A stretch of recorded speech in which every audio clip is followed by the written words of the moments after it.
A lot of times we can doubt ourselves because we're not doing it perfectly. Right. But I believe that if you're trusting the Lord, He's directing you and you're trying your best, I believe He will bless your efforts.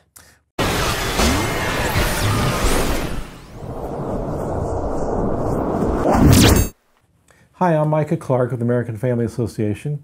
I have a guest that we had recently, Donna Rollins. We talked about home education as a homeschool mom and as a leader of a homeschool co-op. Well, today we're going to delve a little bit more into the homeschool co-op and what this specific co-op in Central Indiana, Wisdom Builders, is doing. So I hope you enjoy this today. Donna, thanks for coming back and doing a second interview with us. We talked about being a homeschool mom, a mother of three, how well that's worked for you, but you began a homeschool co-op called Wisdom Builders over 20 years ago. Tell us, for the audience who maybe hasn't seen this, tell us about Wisdom Builders and what it does for homeschool families. Right. What we do is we try to come alongside the homeschooling mom and to lighten her load and to help her to homeschool her children. So another way I call it as a tutoring service because we're trying to just help them, especially in subjects that maybe they don't feel most comfortable with. A lot of times I'll tell parents, I'll say, you teach what you love to teach at home. If you love teaching literature, do that. But if you hate math, please do not teach your child math. Let us teach that for you, and then you just help them do their homework during the week because you don't want your child to hate math as well. So use us as a way to help you accomplish the goal. I know every homeschool co-op is different, and there's homeschool co-ops almost in every county, I'm going to guess. It just seems to be growing and growing.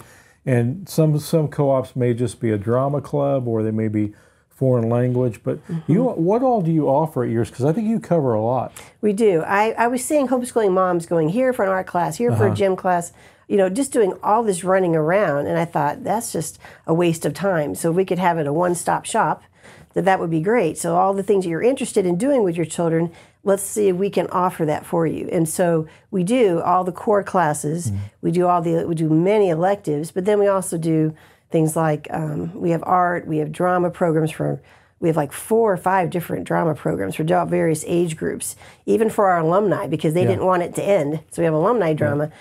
We do sports, we have cross country, track and field, and that type of thing. So worship, dance. I mean, there's all kinds of things we're doing because we're trying to make it a one-stop shop.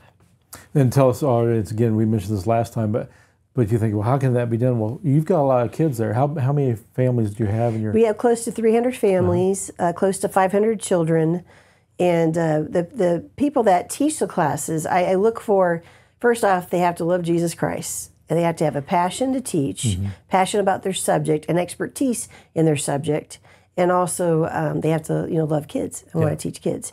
And so here you have no one is teaching something they have to teach. Like when I was at Heritage, there was some subjects I had to teach. I didn't really want to teach. I only teach what I absolutely love.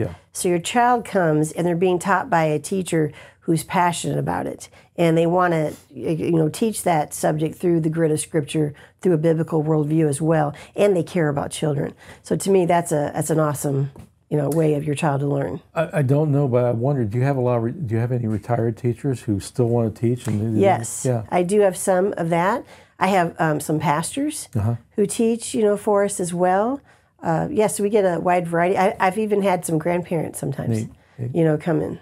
Now, you mentioned last time that we interviewed you that it's grown so much that you're actually now in 2 different churches. Right. So this brings up the issue of, and you're wearing the shirt, Hope. Tell our audience about your future plans for Wisdom Builders because it's grown so much, particularly post-COVID. Right. Because of the growth of Wisdom Builders, God put it on our hearts that we need to find another facility or another place for us to meet. And I found it wasn't just happening with us. It was happening with other homeschool groups, other Christian organizations were getting full. And so I saw this need. So that started us to make a 501(c)(3) foundation, Hope, home of parent-directed edification. And it's edification that you're edifying. You're teaching them God's word as you educate. And so we were looking at it as a Hope Ministry Center, a place where Christians' offices could be there, plus classrooms. And together, I think we could do a lot. I've seen a lot of places like I do my thing here, I do my thing there, Christians. But if we could join together, I think we could do even more. Yeah. And let me say this: I know you're not competitive in the sense that there's so many homeschool co-ops, and if you're living in Central Indiana, I know we have friends at Wisdom Builders, we have friends at North Point. We're up near Tipton County, so there's Tosh. Right. There's one called Cash in Kokomo. Right. And I learned about a lot of these because my son played on the Lions homeschool basketball team. We're playing different homeschool co-ops. Yeah, my son did too. You learn about all these different co-ops. And it's really great. There's places all over. So if you're watching this and you're in Evansville, there's homeschool co-ops in Evansville. Yes, look for it. Try to find out. I would say one difference of ours and many of the other co-ops is that ours is all a la carte. Yeah. So you can just come for one class, or you can come for 2 full days of classes. But a lot of the other co-ops, they want you to do the whole day. When you go there. So that is one uniqueness about us. Right. So your Hope is going to do, I think, part of a plan is a building project to build a building. Yes. Where are you guys at that, and how can people help with that? Well, we are raising money. We have a capital campaign going on right now. We have. We're open to buying an existing building. We're open to renting maybe an existing building to start with, or to rent to own. We're open wherever God leads. Right. But we're trying to raise funds, and we're writing for some grants.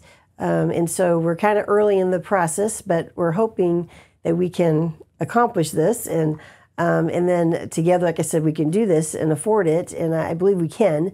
But right now we only raised about a little over $300,000, so it's a good start. Sure. We had our gala last October, and so we're on our way, but we still have a ways to go. Well, I know in a lot of homeschool co-ops, or a lot of times they're at churches, not always, but a lot of times, and so they do their classes, but then they have to set up for what the church is doing and things like that. Yes. This would be a consistently homeschool. Right. It wouldn't be that take down, set up, so much, take your stuff away, you could leave it there type of thing. Yes, it would be a much easier way of doing the homeschool co-op. And then others could join it too, and you could also do things at night and on the weekend.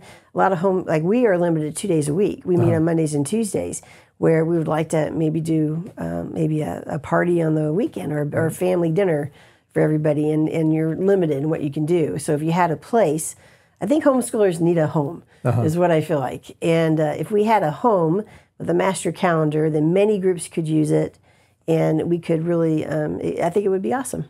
Well, let me ask this real quickly for people who maybe didn't see last time. I want to just cover this again. If somebody is watching today and they're considering homeschooling, maybe their child is 2 or 3 years old, and they think about schooling in the future, education options, whether it be public, private, charter, homeschool.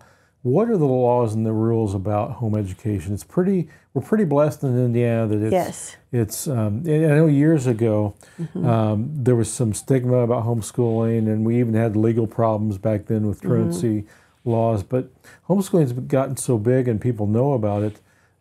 It's much easier than people think in terms of what you're required by the state. So tell our audience what in Indiana is required to homeschool. Just that you keep a record of all the days that you meet to teach your child that you're homeschooling. You do a minimum of 180 days. That can also include field trips. But I found that most of our families do more than 180 days because they really want to teach their children and expand their knowledge and what they're learning. And then just to keep lesson plans on what you're doing. You doesn't have to be real involved, but just a goal of what you're trying to accomplish in each subject each day, what you're trying to meet. And so it's very free. I'm very thankful that we homeschool here, because you don't have to report to the state. You don't have to even tell the state. Right. They make you think you have to call them and tell them you're a homeschooling family. You do not have to. But if you're in a public school and you're wanting to leave, then you need to tell them that you are going to a private school. You don't even have to say that you're homeschooling, because every homeschooling family is considered a private education. Right. So you can just say, I'm going to a private school, and that's it. Let me say this too. With freedom comes responsibility. And we do hear stories of people maybe on the verge of dropping out of public school, or they leave because if they drop out, they'll lose their driver's license, and so they say they're homeschooling. I would encourage people, if you're going to homeschool, do homeschool. This is not a stay at home and play. Right. And most of the parents I know are very diligent, and the stereotype that's kind of funny of the homeschoolers winning all the spelling bees, or the homeschoolers taking Latin, there's some truth to that, and there ought to be, because with this freedom, we need to show that we are educating our kids and we're doing it well. I think we are. Right. But homeschooling is not easy. And it's not, but it's also a blessing and it's a freedom. But we need, with that freedom, if we're going to homeschool, we need to do it. We need to do a good job, the best that we can, and we give that offering to the Lord. Yes. I had a mom one time who she was not finishing her textbooks right to the end, and summer would come, and she felt like she was doing a disservice to her child because she didn't quite get to the end of the book. And I told her, I said, a lot of schools don't get to the end of the book either. But she felt badly about it, so she put her child in a public school the next year. He was the best student. He was far above everyone in the class. The teacher was always remarking about him. And unfortunately, while he was there, he learned some bad words and other things. And so by the end of the year, the mother said, you know what, even what I thought were humble efforts, God greatly blessed and was better than the alternative. And then my son wasn't learning these other things. And so she immediately took him back out and finished homeschooling him, never stopped. But a lot of times we can doubt ourselves because we're not doing it perfectly. Right. But I believe that if you're trusting the Lord, He's directing you and you're trying your best, I believe He will bless your efforts. My daughter is at Moody Bible Institute in Chicago. She's taking it from home now, but she's been on campus before for a semester. And when she first went to college, we were concerned. She is very smart, but she wasn't an A student. Let's just put it that way. But we weren't going to give her A's. We could have. Right. What was interesting was we were concerned when we sent her to college, are her grades going to be higher or lower than what they were in high school? Because were they accurate? It turns out she's tracking, actually she's doing better now. She is on the honor roll now. Great. But we didn't just give her an easy A because we were her parents. Correct. And so I think the harder standard we held to them actually made college a little easier for them. Definitely, yes. And so, and college isn't easy, but we were so concerned that we were not going to give her a good education that we didn't want to inflate her grades. Right, and so you're doing a disservice to your kids if you're doing that. It turned out she's doing extremely well, and so the fears that we had about home education never really turned out to be true. Exactly. And I think a lot of times Satan tries to use fear to stop you. You know, because this is really good for your child to have this one-on-one education, parent involvement in their life, discipleship going on. Your child becomes more confident, hopefully closer to the Lord, closer family, and that is definitely what Satan doesn't like. Well, and you may know this, but I may mess this up, but there are several of our founding fathers, several famous people, even into the 20th century, who were home educated. Definitely. Lots of them, and it would surprise you who were you know, I think Robert Lee, Thomas Jefferson, many of the people on Mount Rushmore. George Washington. Yeah. Thomas Edison. Yeah. So, Teddy Roosevelt. See, you know more than I do. So it's not unusual. No. And it's nice that it's an option for parents now. Right. Yes. Well, I thank you for all you're doing with Wisdom Builders, for helping homeschoolers and helping them make it through and succeed. And so thank you for joining us. I appreciate it. We've been friends for over 20 years. It's great to see you. And could I say the website for Hope? Absolutely, please do. It's www.parentshope.org. Parentshope.org. And they want to find out more on how to become a partner. Maybe they want to be a part of the ministry center, have an office there, or rent classrooms. You know, let us know if you want to be a team, a part of this team. Okay. That would be awesome. Great. Okay. Well, thank you for joining us, Donna. Thank you, Appreciate it. Hope you enjoyed this. If you have any questions, let us know. And appreciate you watching the video, and hope you have a great weekend. I'm Micah Clark with American Family Association of Indiana.